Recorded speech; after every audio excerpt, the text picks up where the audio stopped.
Assalamualaikum warahmatullahi wabarakatuh. Para mitra kaum dangu, alhamdulillah tiasa tepang deui sareng simkuring Cing Adnan salaku tukang ngadongeng dina ieu gelaran dongeng Sunda Mang Sobri anu nincak kana bagian ka-18. Kamari teh tos nepi bagian 18. Janten ayeuna urang tuluikeun kocap caritana supados tong janten gantung dangueun nya para mitra.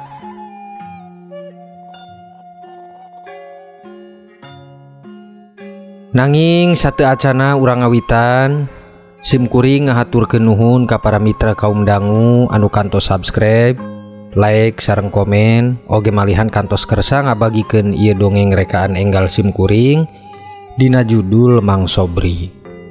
Pamugi Allah Subhanahu wa Ta'ala tiasa ngawales kana sadaya kasayanana, oge sareng teu kirang-kirang nyuhun dihapunten kangge simkuring manawi kirang merenah dina mawakkeunana ieu dongeng.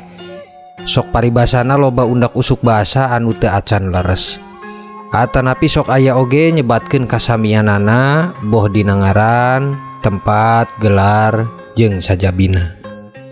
Numawi da ieu mah ngan saukur carita fiksi etang-etang hiburan kangge maturan sepi dina wayahna urang istirahat para mitra. Kukituna supados tong nyangkolong teuing kana waktos, mangga urang kawitan wae ieu dongeng teh kalawan jejer carios Mang Sobri dina bagean ka-18. Wilujeng ngadangukeun yu ah.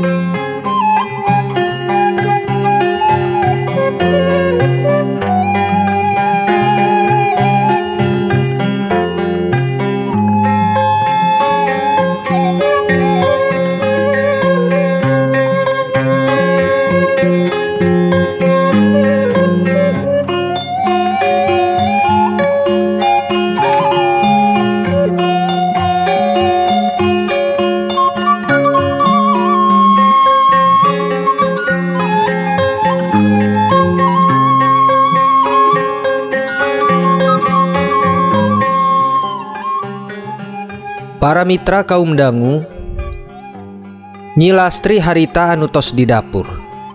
Cekat rikat ngagawean naon wae anu tiasa digawean kana sagala perkawisna anu aya di dapur para mitra. Teu kakantun da memang Masar Bini oge kantos aya tita tadi di dapur nu malihan nuju ngadamel sambel tarasi. Kitu oge Bah Khohir anu nuju ngopi di hareup nu dibaturan ku kulub hui anu masih keneh haneut-haneut. Biwirna teu daek mingkem ngageot ngunyem kana eta hui bari jeung kempot pipina. Da maklum huntu parantos rogol buuk pinuh ku huis awak parantos peot nu nandakeun geus memang tumetep sebatan akimah kangge anjeunna. Bul kebul bako sakapeung oge diududna. Sok sakapeung mah haseupna oge nebak malik kararaina ku pedah katebak angin nu ngahaliwir. Teu lami Bah Khohir nyauran ka Nyi Lastri nu harita sasarengan sareng Mak Sarbini para mitra. Lastri, geulis anak Abah. Cobi ka dieu lah Neng, kedap. Saur Bah Khohir para mitra ngageroan ka Nyi Lastri. Tuh Lastri, gerak ka ditu ka hareup disauran ku bapa maneh. Aya naon deui si eta teh si aki-aki teh duh. Padahal mah kulub hui geus dibere, kopi disandingkeun, masih wae riweuh ngaganggu keur digawe teh aduh. Masar Bini ngagurutu bari nepikeun panyaur Bah Khohir ka Nyi Lastri para mitra. Anu nitah oge supados Nyi Lastri enggal nepungan panyaura mana. Kah, Abah, sumuhun Abah. Nyantos mah Lastri ka Abah heula sugan Abah butuhna naon. Nyi Lastri ngaleos ka hareup para mitra nu bade nepungan panyaur tiramana. Nya sok ditu pilih aki-aki mentana naon ngariweuhkeun wae aki-aki teh aing mah. Tembal Mas Sarbini Ku dasarna pinuh watek nu teu bener ngagurutu teh teu puguh eureun mun aya nu dirasa ngaganggu pikeun dirina. Kitu oge si Sobri. Aing mah ku bingung si Lastri teh sigana mah dijampe-jampe eta teh ku si Sobri. Nepi ka banget kitu satiana ka si Sobri. Salaki naon model kitu teu gablegna naon. Teu hayang-hayang acan aing mah ngadoakeun halus kangge si Sobri mah. Nu aya mah urang ngadoa pamugi si Lastri teh enggal anggesan jeung si Sobri. Mumpung masih ngora, awak masih alus, rarai masih gelis, da kumaona masih loba juragan-juragan anu bogoh ka manehna. Ngan eta halangan teh aya wae. Mun nya urang teh hayang ngagawean si Sobri, aya we halangan teh. Nepi kati caritana jeung juragan-juragan oge kalebet juragan Kosim nu di lembur gawok teh ya. Eueuh hiji oge anu tandes hayang nandasa manehna teh. Nepi ka capek sorangan aing teh deuh. Tapi keun weh, engke mah da aya mangsana jelema mah bakalna apes.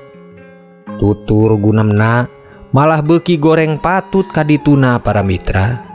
Mutu atanapi ulekan teh karasa beuki nandes dina ngulek sambelna kana layah.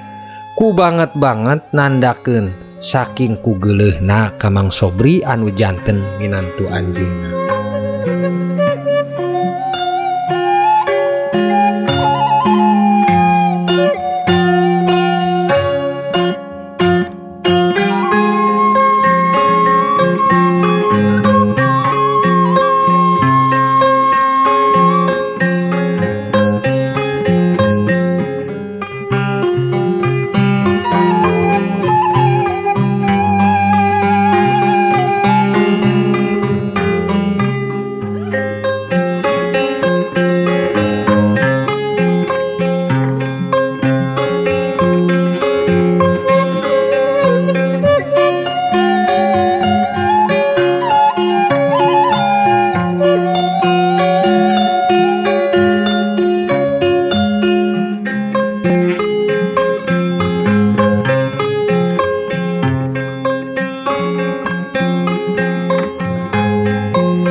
Para mitra kaum dangu, Nyi Lastri harita nuju ngobrol jeung Ramana.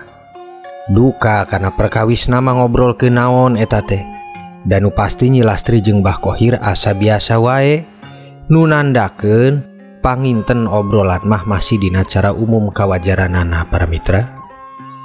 Di tukang Mas Sarbini tos nuju nyiapkeun deungeun kangge sarapan. Sambel parantos beres, lauk asin parantos siap, angeun haseum oge teu kakantun. Haseupna masih keneh katingal nu nandakeun nembean keneh asak sadaya deungeun teh. Teu lami Mang Sobri nongol bari kukucek panon da memang nembe hudang pulem Mang Sobri teh harita. Tur naros ka Mas Sarbini ngeunaan di mana kayaanana Nyi Lastri. Punten Mak, di mana Ari Lastri Mak? Teka tinggal ngabantosan emak geuning. Taros Mang Sobri ka Mas Sarbini para mitra. Bari muru kacai tur si beungeut asal kangge ngabentahkeun panon. Teh nyaho ka mana? Teuing meureunan ka si Komar juragan domba teh. Teuing ka mana lah? Meureun bade neangan salaki deui anu beunghar. Tembal Mas Sarbini. Bari jeung teu puguh judul ngajawab ka mana karep harita teh. Hatena ngajepat geuleuh mun sapajodog ningal ka Mang Sobri. Sabab di diri nama Mang Sobri teh teu pisan aya kaunggulanana. Da teu boga harta Mang Sobri mah para mitra. Beda pisan jeung juragan-juragan anu dikenalna anu pinuh ku perkawis dunya.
Para mitra kaum dangu, Mang Sobri harita anu ngadangu waleran timitohana saukur cicing jeung jempe. Teu wantun loba tataros nu rumasa sakedik naros perkawis bener geh dijawabna malah nyieun gudawang hate. Mang Sobri bari ngaheula napas tur ngelusan dada. Dina hatena aya seuneu hayang ambek, tapi teu bisa sabab sadar jeung rumasa. Kukituna Mang Sobri langsung kalebet deui tur ka kamar nu kaleresan Nyi Lastri tos aya di kamar para mitra. Di mana wae ari Nyai? Tengah bantosan emak di dapur.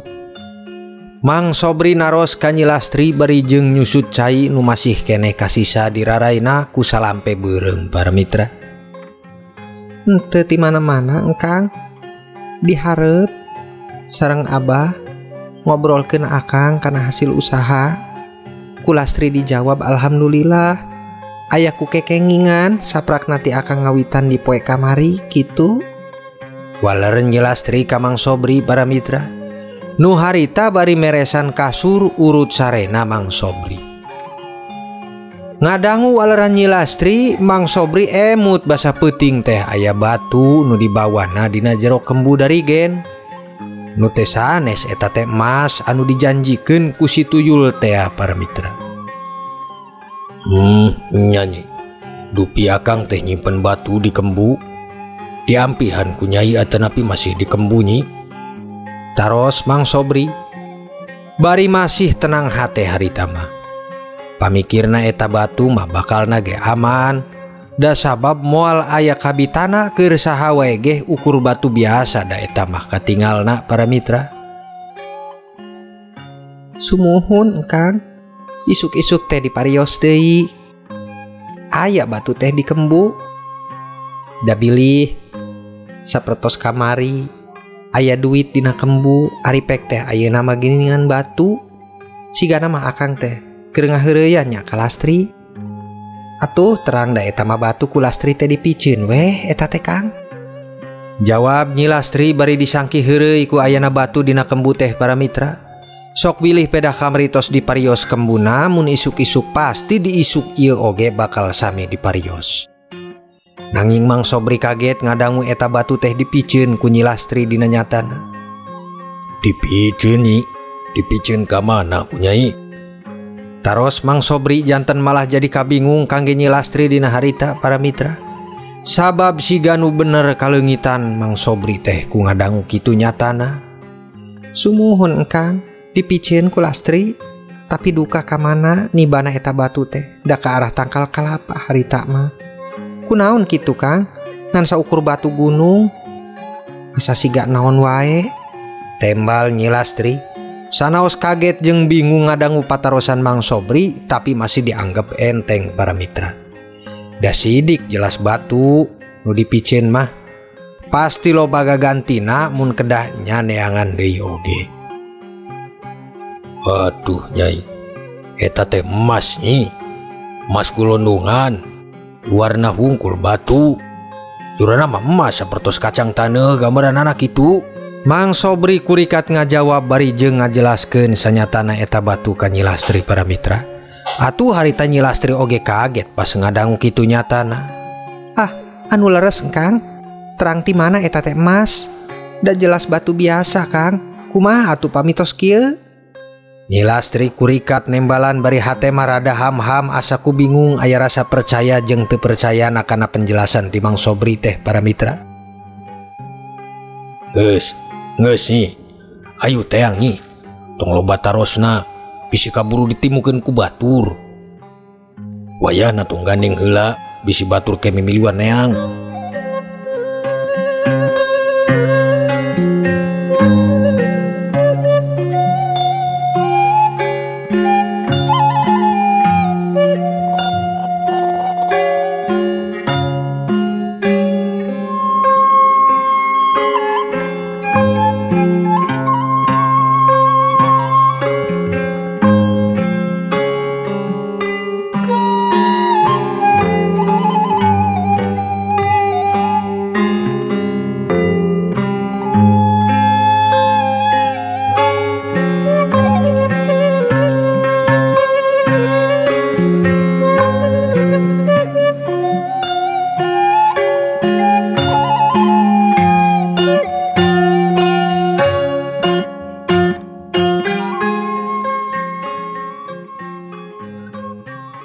Harita Mang Sobri jeung Nyi Lastri enggal lumpat. Asa nu teu puguh ka paguritan lumpatna teh para mitra. Malahan Mbah Khohir jeung Mas Sarbini nuju tuang jeung aranjeunna diangkeun supados sareng tuang oge teu malire. Anu matak ngajanteunkeun ka penasaran kolot dina ningali kaayaan harita. Bisi dipikirna nuju parasea ku ayana perkara rumah tanggi para mitra. Kamana nyi dipiceuna? Taros Mang Sobri bari neuteup kana tunjukan jariji Nyai Lastri ke arah tangkal kalapa harita teh para mitra. Kaditu dang Kang, teu ka mana-mana tapi teu terang muragna mah ka mana. Walerna ka Mang Sobri bari sareng neangan eta batu. Teu lami Mas Sarbini jeung Mbah Khohir kaluar oge ka paguritan. Nempo anak jeung minantuna asa nuju neangan barang teh atuh janten bingung ningalna anu matak diwajarkeun kangge naros ka maranehanana. Lastri, aya naon geulis? Nuju neangan naon ari maraneh? Siga nu bener-bener neangan barang anu aya hargian wae atuh. Taros Mbah Khohir ka Nyi Lastri. Dasar ari Nyi Lastri ku sifat polosna, tur Nyi Lastri ngawaler bari ngareret ka Mbah Khohir. Bari nunjukkeun isyarat umum, ngacungkeun curug hiji ditempelkeun ka bibirna bari rada dimonyongkeun para mitra. Bah, tong gandeng, bisi kadangu ku tatanggi nuju neangan emas. Atuh bray dadangwan harita teh Mas Sarbini jeung Mbah Khohir ngiring neangan kana eta emas. Disangkina emas teh samodeleun kongkorong atanapi gelang rupana para mitra. Emas gelang atanapi emas kongkorong ya teh Lastri? Anu saha?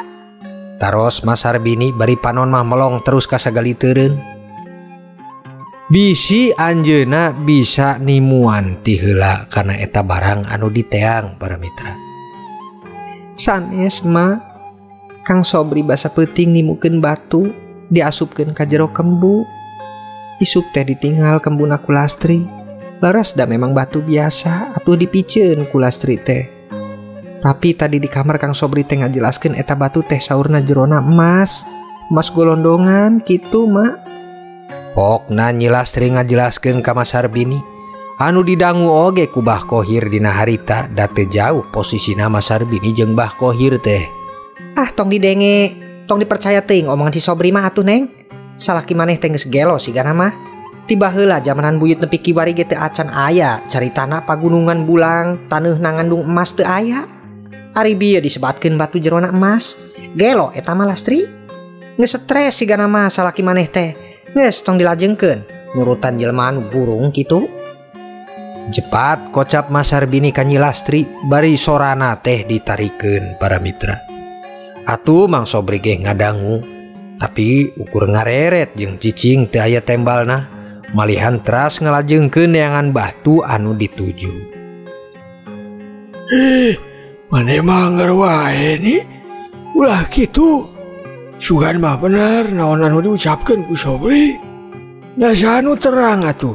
Arinya ayana kitu mah. Da Sobri mau konang geus aya pangalaman kapungkur basa ngiring damal ka tambang emas di Gulung Turuy. Sugan we bener atuh.